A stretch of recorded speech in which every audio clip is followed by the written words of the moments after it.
रसिक मित्र हो, नमस्कार. मी अमित कुमार शेलार आपणासमोर अमित कुमार शेलार यूट्यूब चॅनलवरून आपल्या सर्वांचं मनपूर्वक सहर्ष स्वागत करतो. आपण ऐकत आहात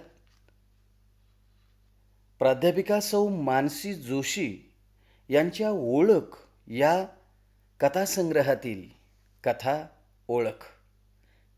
तर ऐकूया प्राध्यापिका सौ मानसी जोशी यांचे कथा ओळख. संध्याकाळच्या सावल्या चांगल्याच लांबल्या होत्या. थंडीचे दिवस होते, त्यामुळे काळोखाचा विळखा पडायला सुरुवात झाली होती. बसला प्रचंड गर्दी असल्यानं पहिल्या 2 बस सोडून दिलेल्या.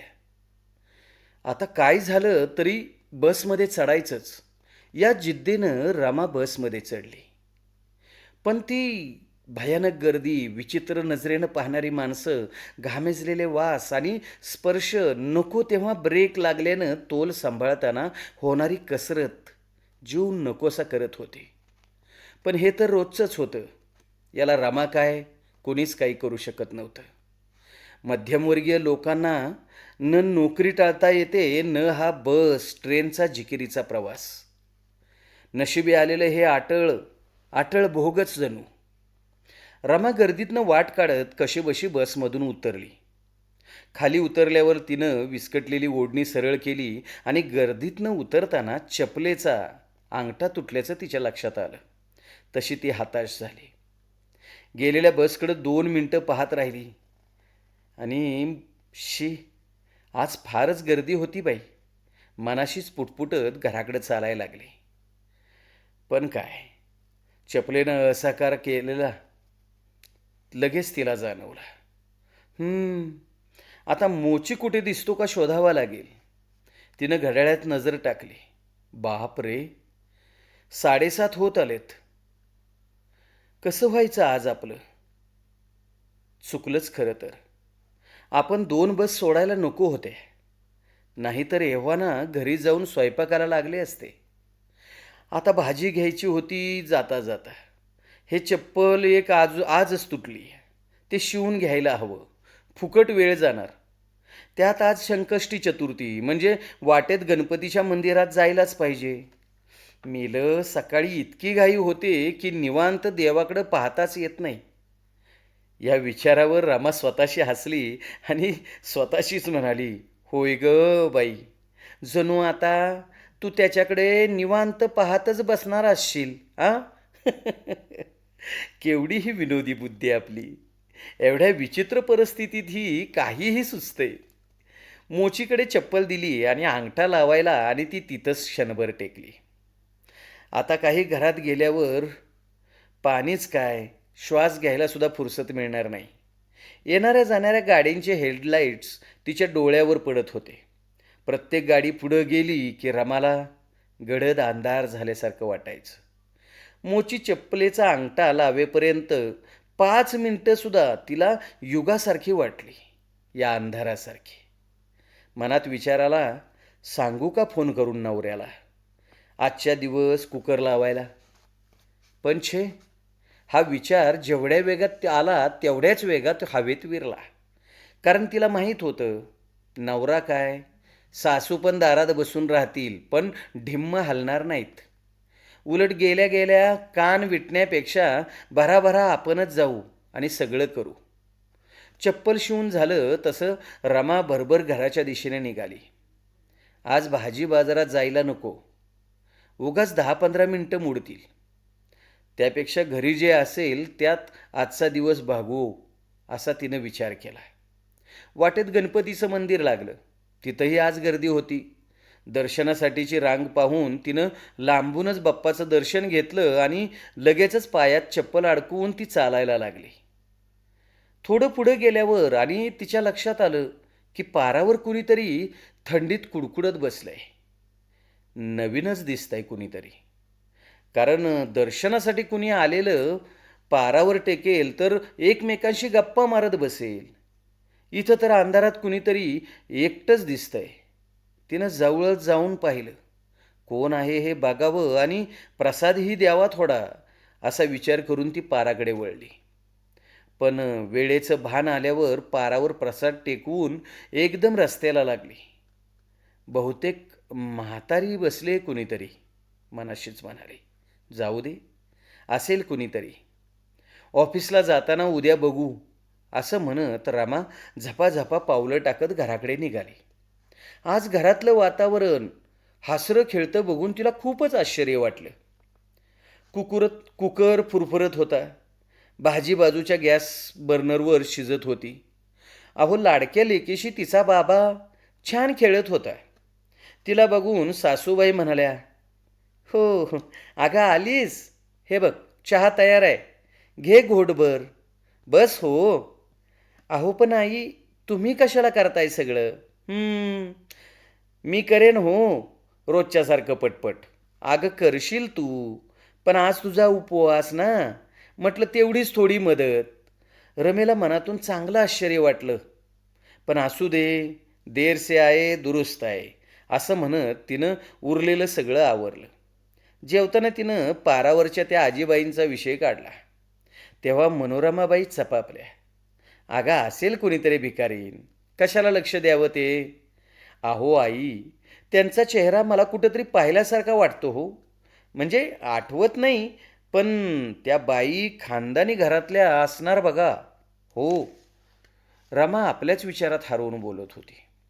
सकाळी नेहमीप्रमाणे पोळी भाजीचे डबे भरताना तिनं एक श्रीखंडाच्या मोकळ्या डब्यात 2-3 गरम पोळी आणि भाजी भरली.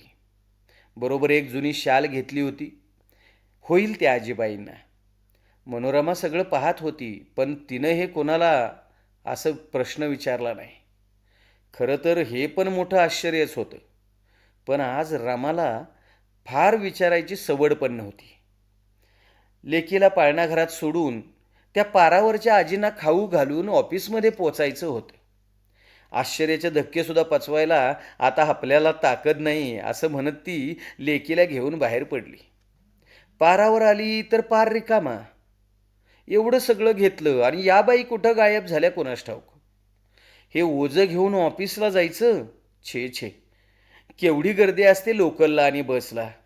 जाऊ दे, बस स्टॉपवर कुणी भिकारी असेल तर बघू आणि देऊन टाकू, असा विचार करत ती बस स्टॉपवर पोहोचली. तिची चौफेर नजर कुणी गरीब दिसतंय का, ज्याला हे सगळं देऊन मोकळं व्हावं म्हणून शोधत होती. तेव्हा तिला कालचीच म्हातारी दूर झाडाखाली बसलेली दिसली. ती झपाझपा पावलं टाकत तिथवर पोचली. आजी, तुम्ही इकडे का आलात? कुठं जायचे का तुम्हाला? अगं पोरी, या गावात माझं कोणी नाही ग, मग कशाला थांबायचं, म्हणून निघाले. झालं. तू दिवानाची सून नाही का?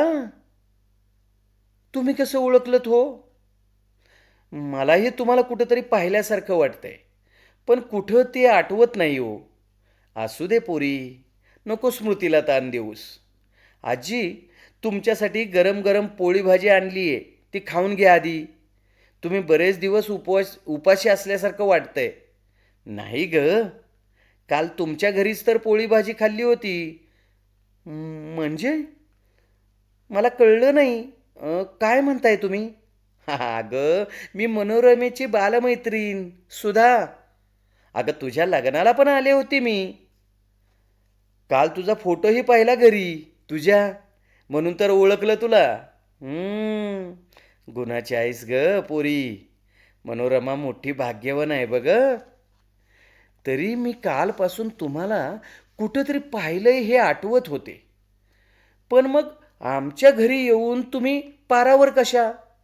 आणि आज तर गाव सोडून पण जात आहात. हे कसं आणि का? असू दे ग, आपले भोग आपल्यालाच भोगावे लागतात पोरी. मावशी, मला काय झालं ते तर सांगाल? मावशी, मला काय झालं ते तर सांगाल? मी तुम्हाला नक्की मदत करेन. नशिबाचे फेरे असतात ग, तू काय करणार त्याला? मावशी, अगं हाताश होऊ नकोस हो. तुला ऐकायचं आहे तर ऐक, पण तुझं ऑफिस 1 मिनिट थांबा. मी फोन करून रजा टाकून येते. मग आपण त्या शेडमध्ये बसूया. तुम्ही पोळी भाजी खाऊन घ्या, मग आपण बोलूयात. रमाने ऑफिसला फोन करून रजा टाकली. सुधाताईंना प्रेमानं खाऊ घातलं. त्यांच्या चेहऱ्यावरचं समाधान बघून तिला खूप खूप बरं वाटलं. मनात अनेक प्रश्न घोंगावत होते. आपली सासू अंगालाही माती लावून घेत नाही हे तिला माहीत होतं. पण बालमैत्रीण आहे ना मावशी. हाताला फार चेव आहे बघ तुझ्या. हाताला फार चव आहे बघ तुझ्या. काल तू केलेली पोळी भाजी खाल्ली तेव्हा पुन्हा तुझ्या हातचं जेवायला मिळेल की नाही असं काही वाटलं नव्हतं ग. आज तुला बघून हा तुझा स्वभाव 10 मिनिटात कळला हो. तो मनूला 10 वर्षात कळला नसेल का ग. मावशी, असं कोडत बोलू नका हो. काय झालं काल? अगं, मला मनोरमेनं माझी सून मिळवती आहे, खास्ट आहे. आम्हीच कसे तरी तिचे टोमणे ऐकत जगतोय. तुझी आणि त्यात भर कशाला असं म्हणाली. काय म्हटलात? अगं, मी 4 दिवस मैत्रिणीकडे राहावं म्हणून आले होते ग. पण मैत्रिणीनेच तोंडाला पानं पुसली. अगं, घर फिरलं की घराचं वासही फिरतात. जगात पैसा मान मर्तब असला तर नाती टिकतात, नाहीतर सगळीच अनोळखी होतात. दोष मनूचा नाही हो, ही जनरीतच आहे ना. पण मावशी, मी कधीच त्यांना काही बोलले नाही हो. अगं, मी तिथं राहू नये म्हणून तिनं तुला ढाल केली आणि कुणाच्या नजरेस पडू नकोस हे सांगायला सांगायला सुद्धा ती विसरली नाही. मला मदतीचे दोर या गावात बांधले जाणार नाहीत हे कळल्यावर इथं राहून काय करू? हं? काय करू सांग ना. म्हणजे मावशी, मी सून नव्हे काय? मला तुम्ही जवळची मानत नसाल तर तर तुमची जिवलग मी आहे ना मी. आई सांगायच्या ना, तुम्ही त्यांचं शिक्षण पूर्ण करायला कशी मदत केली ते. त्यांच्या घरी मुलींच्या शिक्षणाला पोषक वरण नव्हतं. घरची बेताची परिस्थिती, त्यामुळं शाळेत नाव काढायची सोय नव्हती. पण मैत्रीण म्हणून तुम्ही त्यांच्या घरच्यांना समजावून सांगितलं. सगळा खर्च तुम्ही तुम्ही केलात. तुमच्या लग्नातही त्यांनी खूप खर्च उचलला. हे हे सगळं मला आई अभिमानाने सांगत असतात. त्यांना कळलं की तुमची ही अवस्था झाली असताना तुम्हाला घरी आणलं नाही तर त्यांना फार वाईट वाटेल हो. अगं, मी काल येऊन गेले तुझ्या घरी. तिला परिस्थितीची जाणीव आहे ग. बरं मावशी, आपण नंतर बोलूया. आता मला सांगा, हे असं नेमकं काय झालंय? तुम्ही एका कारखान्याची मालकीन, 2 उच्च शिक्षित वेल सेटल्ड मुलांची आई, अशी भिकाऱ्यासारखी रस्त्यावर का? मावशी, मी शब्द जरा हार्श वापरलाय, पण काल अंधारात मला कुणीतरी गरीब भिकारीन पारावर झोपली असंच वाटलं होतं. अगं अगं त्यात तुझा काही दोष नाही ग. मी मला स्वतःच्या कर्माला दोष देते. अगं सुधाकर, माझे पती हार्ट अटॅकनं अचानक गेले. दोन्ही मुलं परदेशात स्थायिक झाली होती. मी फारसी कधी बिझनेसकडे लक्षच दिलं नाही. सुधाकर समर्थपणे सगळं पाहत होते. सुना, नातवंड, मुलांचा आनंदी संसार. आणखी काय हवं होतं ग मला? सुधाकर गेले आणि मी सगळ्याच बाबतीत खूपच खुजी आहे असं जाणवलं ग. त्यातच धाकटा वेदांत अमेरिकेत बिझनेस वाढवणार होता. त्याच्या बाबांनी आधीच मोठं कर्ज काढून त्याला दिलं होतं. आता इथला पसारा कोण बघणार म्हणून दोन्ही भावांनी कारखाना विकून कर्जमुक्त व्हावं आणि मला महिन्याला 1 लाख रुपये मिळावेत असा विचार मांडला. दुःखाने बंद की झालेल्या मनबुद्धीला सुचलेले विचार सुचलेच नाहीत. आंधळी माया ग, विश्वास, विश्वास ग. कारखाना विकला, कर्ज आणि सुरेंद्रच्या वाट्याला पैसे कमी पडले म्हणून राहता बंगलाही विकला पोरांनी. तू एकटीच एवढ्या मोठ्या बंगल्यात कशी राहणार? आम्हाला काळजी राहील. त्यापेक्षा टू बी एच केमध्ये अपार्टमेंटमध्ये सुरक्षित राहशील, असं त्यांचं म्हणणं पडलं. ते दोघेही ते दोघेही भारत सोडून मला त्यांच्याकडे ये म्हणत होते. पण मलाच करमलं नसतं ग. पुढं त्यांनी मला 4 महिने पैसे मिळत राहिले. मुलांचे फोन, स्काईप कॉल येत होते आणि अचानक माझं उत्पन्न कमी झालं. मी बँकेत जाऊन चौकशी केली तेव्हा मला कळलं की माझ्या नावावर कुठलेही पैसे ठेवलेले नसून 4-5 महिन्यांसाठी पैसे पुरवण्याची सोय केली होती बिल्डरकरवी. डोकं भणभणायला लागलं होतं. मुलांच्या हेतूबद्दल शंका न घेता मी डोळं झाकून त्यांच्यावर विश्वास ठेवला होता. डोक्यावर छप्पर होतं, पण ते तर माझं होतं का? मनात विचार चमकला आणि मी कितीतरी जोराने दचकले. दुसरे दिवशी सोसायटीच्या ऑफिसमध्ये चौकशी केली तर कळलं की 11 महिन्याच्या लीजवर हे घर घेतलं होतं. रमे रमे त्यावेळी माझ्या पायाखालची जमीन कुणीतरी काढून ओढून घेतल्याची मला जाणीव झाली. डोळ्यासमोर फक्त फक्त अंधार ग. माझी शिल्लक बऱ्यापैकी होती, दागिनेही होते, पण अशी साठलेली गंगाजळी आयुष्यभर पुरलीच नसती. मी सुरेंद्र आणि वेदांतला सतत कॉल करत होते, पण ते फोनच घेत नव्हते. माझ्याच मुलांनी फसवणूक केली यावर माझा विश्वास बसत नव्हता.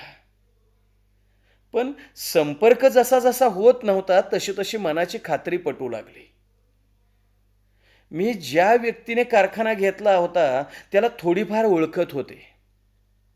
पूर्वी पार्टीत त्यांना मी पाहिलं होतं, पण फारशी ओळख नव्हती. एके दिवशी त्यांना जाऊन भेटले. तेही पहिल्यांदा चक्रावले. त्यांच्या माहितीनुसार मी मुलांच्याकडे कायमस्वरूपी जाणार असल्याने हा व्यवहार माझ्या संमतीने झाला होता. माझ्या बँक अकाउंटला सुरुवातीच्या टोकनाचा 6 लाखाचा भरणा त्यांनी केला होता, पण पुढचे पैसे डॉलरमध्ये कन्व्हर्ट झाल्याने ते सुरेंद्रच्या यूएसच्या अकाउंटमध्ये ट्रान्सफर झाले होते. मी काही मदत करू शकतो का माई? त्या भल्या व्यक्तीने मला विचारलं ग. पण काय आणि कशी मदत घेऊ मी त्या अनोळखी माणसाकडून? पोटची पोरं मला बेवारस करून गेली, तिथं इतरांना का त्रास देऊ ग? मावशी, काय बोलावं तेच मला सुचत नाही ग. डोकंच बदललंय. पुढं पुढं पायातनं बळ गेल्यावर घरी परतले. 5 महिने घर नावावर, छप्पर डोक्यावर होतंच. मी झोपडीतलं घर शोधायला सुरुवात केली. लीज संपल्यावर दुसरीकडे जाणं क्रमप्राप्त होतं. 40,000 भाडं कमवल्या. कामवाल्याच्या चैनही मला परवडणार नव्हती. वृद्धाश्रमात दरमहा पैसे भरणारं कुणीच राहिलं नव्हतं. म्हणून 10-10 हजार रुपये भाड्याची छोटी जागा घेतली. आत्मविश्वास गमावलेली, खचलेली मी नशिबाला दोष देत होते. खोकी वळायची काम पण करायला लागले. पण दुर्दैव कधी संपतं का ग? तिथला दादा हप्ते मागायला यायला लागला. हप्ता नाही मिळाला तर घरातली एक वस्तू उचलून नेत होता. माझा मोबाईलही त्यानेच उचलून नेला. पैसे, दागिने सगळं संपलं. झोपडीचंही भाडं थटलं. तशी मी तुझ्या सासूकडे आश्रय मिळेल म्हणून आले होते ग.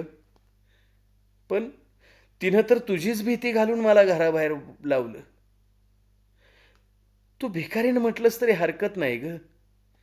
पण भिकाऱ्यासारखं जगायलाही धैर्य लागतं, लोचटपणा लागतो, मन विचार कुलूपबंद करावे लागतात. ते मला कुठं जमणार आहे.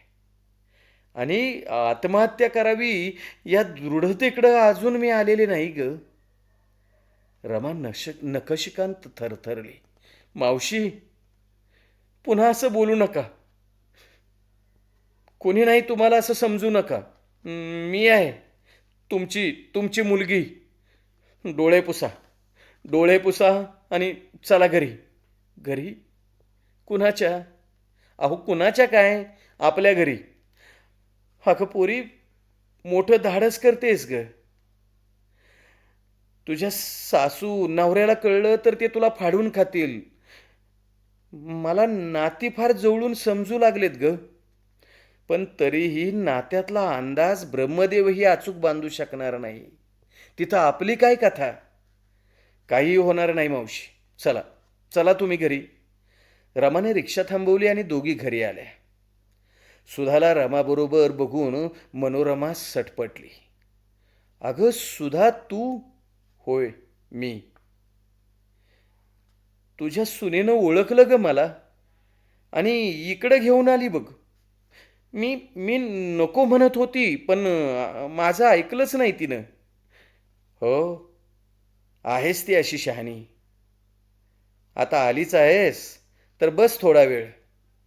पण रमे, रमे तुझं ऑफिस लवकर सुटलं की काय? नाही आई, मी ऑफिसला गेलेच नाही. मावशी मावशीशी बोलत बसले होते. त्यांची फसवणूक समजून घेत होते. काय? फसवणूक? आणि ती कोणी केली? अगं सुधा, इकडेच यायचं ना. अशी पारावर कशाला झोपलीस रात्री? सुनेच्या सासूच्या मनभावीपणाचा रमेला प्रचंड राग आला. ए सुधा, गरम पाण्यानं आंघोळ करून घे आधी. खूप थकली असशील ना.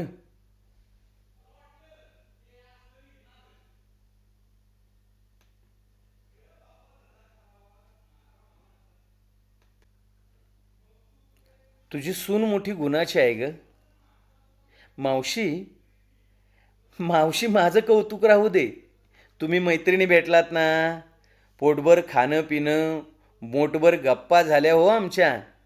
मनोरमेने नाक मुरडतच मध्येच उत्तर दिलं. बरं बरं, असू दे. हे बघ सुद्धा, इथे बाथरूम आहे आणि ही माझी साडी आज नेस. हो मावशी, आजच्या दिवस आईची साडी नेसा. मी तुमच्यासाठी नवीन साडीने आणीन उद्या. कशाला? अगं तुझ्या नेसेल की साड्या. काय ग सुद्धा? हो रमे, एवढ्यात कशाला खरेदीची घाई? मनोरमा बरोबर बोलते. बरं, म्हणून रमेने विषय संपवला. पण पण तिचं मन सासूच्या मनाच्या स्वभावाचा ठाव घेऊ लागलं. स्वतःच्या मैत्रिणीला दारातून हाकलणारी सासू आता प्रेमाचं प्रदर्शन तर करत नाही. साड्या देणं प्रेम आहे की दया?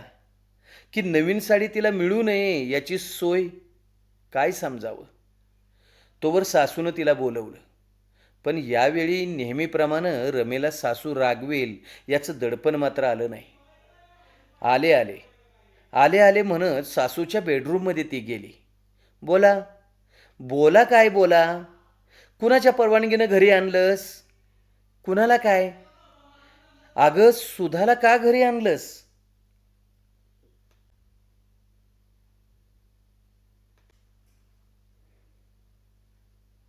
आणि त्यांना आधार हवा आहे, तो मी दिला आणि घरी घेऊन आले. अगं पण का? या घराची मालकीन समजतेस की काय स्वतःला? अहो समजायचं काय, मी आहेच मालकीन. हे घर माझ्या नावावर आहे. आता तू हक्क सांगून आम्हाला बाहेर काढू पाहतेस की काय? मनोरमेचा कांगारवळाप ऐकून सासरे आत आले. मनोरमा, उपकारकर्त्याला जाणणं तुला जमलं नाही. आता रमेनं पुन्हा संधी दिली तर शांतपणे बघत गप तरी बस ना. आलेल्या पाहुण्यांसमोर तमाशे नकोत. सासरे आज परखड बोलले. याचं रमाला आश्चर्य वाटलं. आणि तिच्या कृतीला पाठिंबा दिल्याबद्दल कृतज्ञता वाटली रमेला. तिनं निक्षून सासूबाईंना सांगितले, आई, मी मावशींना घरी आणलंय. त्यांना न्याय मिळवून दिल्याशिवाय मी शांत बसणार नाही. मी नेहमीच तुमचा आदर करते, तो तुम्ही माझ्याशी खूप प्रेमाने वागता म्हणून नाही, तर माझ्यावरचे संस्कार आहेत. मला उलट बोलण्या वागण्याची परवानगी देत नाहीत म्हणून. तेव्हा काही झालं तरी मावशीला दुःख होईल असं बोलू नका. मी कशाला बोलू बाई? कोण कुणाला बोलणार आहे? सुधा आंघोळीहून आली आणि म्हणाली, मावशी, काही नाही हो. आता आपण सरळ तुमच्या मुलावर केस करूया. अगं वेडी की काय तू? एवढा पैसा कुठून आणशील? माझ्या मुलांकडे सत्ता, पैसे सगळंच आहे. माझ्यामुळे तू अडचणीत येऊ नको बाई. तेच म्हणते मी पण. तर मला बोल नको म्हणत होती. हो ग रमा, मनोरमा बरोबर बोलतीये. आई आणि मावशी, तुम्ही या गोष्टींचा विचार करू नका. ते मी पाहते. इतकी वर्ष मी ज्या फर्ममध्ये काम करते ते माझे बॉस नामांकित वकील आहेत. तुम्ही कोणताही विचार साध्य करू नका म्हणजे झालं. विषय तिथेच संपला आणि घरात वादळ घोंगावणारं हे रमेनं कधीच ओळखलं होतं. बाबांनी पाठिंबा दिला तरी आई मनातून नाराज होत्या. अभिषेक आला की कान भरणारच. त्याला अजून यातलं काही माहीत नाही. अभिला सांभाळून हे सगळं करणं म्हणजे तारेवरची कसरत होती. शिवाय विनय, सुर्वे, हुशार वकील असले तरी माझ्यासाठी एवढी रिस्क घेतील का? सासूबाई मावशीचं तोंड तर बंद केलं, पण सर नाही म्हणाले तर? रात्री अभिषेक आल्यावर तिनं सकाळपासून जे जे घडलं ते सगळं सांगितलं. तो एवढा म्हणाला की इतरांसाठी किती आणि काय काय करायचं हे तू ठरवलंयस? प्रश्न कुठे उरतो मला बोलण्याचा? तू ठरवलंयस ना. अर्थभूत अर्धवटच झाला होता, पण तिनं त्याच्या शांतपणाला खोचलं नाही थोडंही. दुसरे दिवशी ती लवकर उठली आणि किचनमध्ये कामाला लागली. तोवर सुधा मावशी आलीच. मावशी, कशाला उठलात लवकर? अहो झोपा थोडा वेळ अजून, रमा म्हणाली. आजपासून स्वयंपाकघर मी बघते, तूच झोप थोडंसं. आणि सुधा मावशींनी स्वयंपाकघराचा ताबाच घेतला. रमेच्या मनात विचार आला की काय हे, किती सोज्वळ साध्या विचारांची मावशी असूनही स्वतःच्या मुलांनी तिला फसवलं. ही कसली दैवगती? मुलांना त्यांनी संस्कार तर चांगले केले असणार ना. मग आईला अनाथ करणाऱ्या मुलांना थोडीही तिची चिंता, काळजी, माया वाटली नसेल का? कशाची भीती वाटली नसेल? काय असेल नेमकं कारण बरं? एखादा मुलगा वेगळा विचार करू शकेल, पण दोघेही. रमा ऑफिसमध्ये आली आणि तडक सरांच्या केबिनमध्ये त्यांना भेटायला गेली. आज तिला या प्रश्नावर चर्चा करणं निकडीचं वाटत होतं. योगायोग चांगला होता. विनय सुर्वे सुधा मावशीला ओळखत होते. त्यांचा धाकटा मुलगा वेदांतचे ते वर्गमित्र होते. सुधा मावशीची सगळी कहाणी ऐकल्यावर त्यांनी सुधा मावशीला भेटण्याची इच्छा प्रदर्शित केली. इतकंच नाही तर ही केस वकीलपत्र त्यांनी घेतलं आणि कागदपत्रही तयार केली. रमा त्यांना म्हणाली, सर, या केसला खूप खर्च येईल. आज तुम्हाला देण्यासाठी मावशीकडे बिलकुल पैसे नाहीत, पण मी माझ्या पगारातून तुम्हाला पैसे देत जाईन. ओह नो, मी ही केस पैशासाठी घेतलेली नाही मिसेस रमा. डोंट वरी. अगं रमा, तू फॉर्मॅलिटी काय करतेस ग? मी सगळीच कामं काय पैशासाठी करत नाही. आणि सुधा मावशीला मी तुझ्या आधीपासून ओळखतो. इवन तुझ्या सासूबाईंनाही मी लहानपणापासून ओळखतो. अगं, परिस्थिती माणसाला लाचार बनवते, पण सगळेच जण परिस्थितीकडे दुर्लक्ष करीत नाहीत. आलेल्या संकटावर मात करणं सगळ्यांनाच जमेल असंही नाही, पण त्यांना आपण सपोर्ट तर करू शकतो ना. मला जमेल तितकी मदत मी सुधा मावशीला करेन. तू काळजी करू नकोस. ओके. आणि राहिला प्रश्न तो पैशाचा. अगं नोटीस बघून त्यांची मुलंच मला भरमसाठ फी ऑफर करतील. रमा विचारमग्न विनय पाहून विनय म्हणाले, ओ नो नो, तुझ्या मनातला मी ओळखलंय. मी त्यांच्या बाजूनं निकालासाठी पैसे घेईन असं वाटतंय का तुला? अगं परक्या देशात राहायचं म्हणजे आपलं बॅकग्राऊंड क्लीन हवी. जर भारतातून कोर्ट समन्स त्यांना गेले तर धाबे दणालतील त्यांचे. आ आणि आणि सगळं देतो परत, पण कोर्ट केस नको म्हणतील ते. अगं हीच तर खरी मेक आहे ना. आपल्याला केवळ पहिले सोपस्कार करायचे, पुढचं सगळं आपोआप होईल. काय आहे, मी वेदांतला ओळखतो. त्या दोघांनाही वाटलं असेल आईच्या मागे कोण उभं राहील, पण तसं नसतं. माणसाचा स्वभाव चांगला असला की पाठिंबा देणारं माणसांचं जंगल जंगल उभं राहतं त्यांच्या पाठीशी. तुला सांगतो रमा, लहानपणी मी सतत त्यांच्याकडे जायचो. वेदांचे बाबा कडक शिस्तीचे होते, पण आई आई खूप मयाळू. आमची परिस्थिती बेताची होती. आम्ही 3 भावंड, मी मधला, धाकटी कमल. मी कधीतरी कमलला घेऊन जायचो तर मावशी खूप कौतुक करायची तिचं. गजरा काय माळायची, तिला कुमारी पूजनाला बोलवायची, ड्रेस घेऊन द्यायची, वह्या पेन पुस्तकं आम्हाला दोघांनाही सुद्धा मावशी द्यायची. एकदा आई बाबा त्यांच्याकडे माझ्यासोबत आले आणि हे सगळं सारखं तुम्ही देता, पण आम्हाला तुमचे उपकार वाटतात. त्या ओझ्याखाली आम्ही दबून जातो हो. नका देऊ सारखं असं काही. आईनं म्हटलं आणि तेवढ्यात वेदांचे बाबा आले. त्यांनी हे सगळं ऐकलं. मी थरथरलो. आता काय? पण तेव्हा हसून पण आवाजात दरारा तसाच ठेवून ते म्हणाले, अहो, शाळेची पुस्तकच देतं ना, त्यात कसलं उपकार. तुमचा विनय हुशार आहे आणि माझ्या मुलांचा त्यांच्यामुळं अभ्यास छान होतो. संकोच मानू नका. आणि कमल कमल भारी चुणचुणीत आहे हो. सुधाची पोरीची हौस भागते. त्यातच सगळं आलं की. बसा तुम्ही. सॉरी, मी जरा घाईत आहे. सुधा, मी चलतो ग. त्यांच्याबद्दलची माझी भीती त्या दिवशी संपून त्यांची जागा आदरानं घेतली.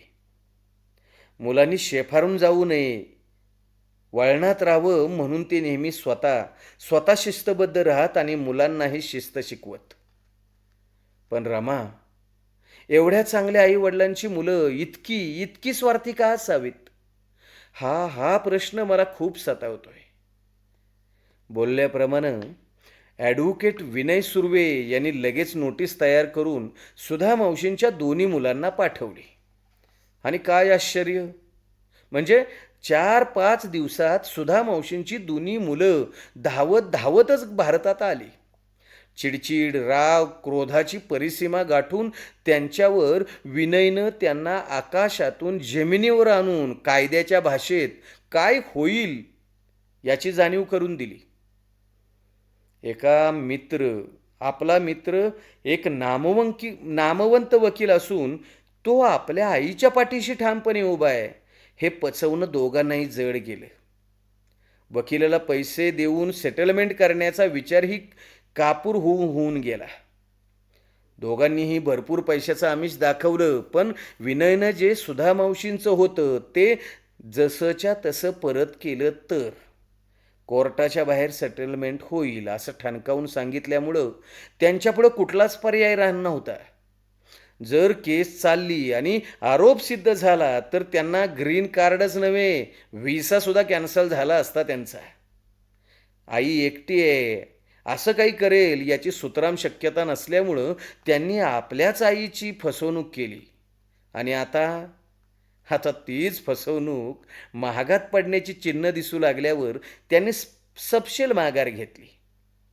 सुधा मावशीला पूर्वीचं सगळं वैभव जसंच्या तसं मिळवून दिल्यावर रमाला खूप खूप आनंद झाला. मानवी मनाचा थांगपत्ता न लागणारं वर्तन होतं ते. तरीही कुटुंब संस्थेला आपण भारतात मानाचं स्थान देतोच ना. लहानपणापासून उत्तम शिक्षण, संस्कार मिळूनही मुलांना नात्याचं मोल कळायला शिक्षेची गरज का वाटावी? रमेनं केलेल्या अद्वितीय धाडसाचं बक्षीस म्हणून थोड्याच दिवसात सुधाताईंनी रमेला आपला वारस घोषित केलं आणि तिच्या सासूचे, मनोरमाचे डोळे डोळे विस्फारले. कारण माणसाची ओळख. धन्यवाद मित्रहो. आपण ऐकत होता प्राध्यापिका सौ मानसी जोशी यांची कथा ओळख. तर मित्रहो, ही कथा आपणाला आवडली असेलच, तर ती आपल्या मित्रपरिवारामध्ये शेअर करा, लाईक करा आणि सर्वात महत्त्वाचं, माझा Amit Kumar Shelar YouTube channel subscribe करा आणि ऐकत रहा अमित कुमार शेलार यूट्यूब चॅनल. धन्यवाद.